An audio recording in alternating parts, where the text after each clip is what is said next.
কেশর, যা একসময় কেবল কাশ্মীর বা বিদেশে উৎপন্ন হতো এবং যার দাম আকাশ ছোঁয়া মনে হয়, তা কিনতে হলে যা খরচ করতে হয় তা হয়তো সাধারণ মানুষের সাধ্যের বাইরে। তবে শুধু তাই নয়, এই কেশর কিনতে বেশ ঝক্কিও পোহাতে হয় ক্রেতাদের। এবার সেই কেশর বাড়ির মধ্যেই চাষ করে তাক লাগালো এক যুবক। শুনতে অবাক লাগলেও এটাই সত্যি। বাস্তবে এমনই করে দেখিয়েছেন ব্যারাকপুরের নিলয় বিশ্বাস।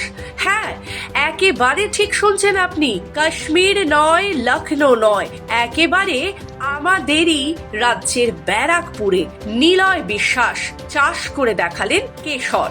দেখলে মনে হবে বাড়ির ভেতরেই যেন এক টুকরো কাশ্মীর ফুটিয়ে তোলা হয়েছে। মূলত পশ্চিমবঙ্গের আবহাওয়া, যা সেখানে কোনো দিনই সম্ভব নয় কেশর চাষ করা, কিন্তু সেই অসম্ভবকে সম্ভব করে দেখিয়েছে নিলয়।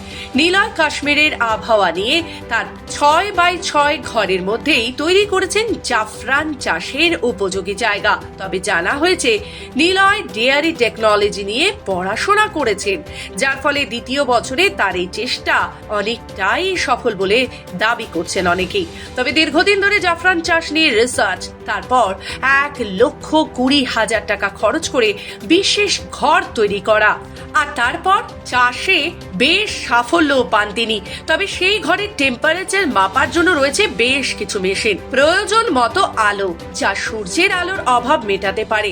ঘরে রয়েছে 2টি এসিও। পাশাপাশি নিলয় বাবু জানিয়েছেন তিনি 700 বীজের ওপর এই চাষ করেন এবং সেখান থেকে তিনি 10 থেকে 12 গ্রামের মতো কেশর পেয়েছেন। তবে প্রশ্ন এখন একটাই, নিলয়ের এই ঘরোয়া পদ্ধতিতে কেশর চাষ কি রাজ্যের কৃষি উন্নতির জন্য কোনো বিরাট এক অবদান আনতে চলেছে? একদিকে যখন বিশ্বের বড় বড় কৃষকেরা পুরনো পদ্ধতিতে চাষ করে উপার্জন করছেন, সেখানে কি এই নতুন ধরনের প্রযুক্তির সাহায্যে এগিয়ে আসা আগামী দিনে আরো বড় সম্ভাবনার দিগন্ত উন্মোচন করবে? এখন দেখার বিষয় সেটাই। যদিও যেটি একসময় স্বপ্ন ছিল, সেটি আজ বাস্তবায়ন হয়েছে। ব্যুরো রিপোর্ট, খবর বাংলা।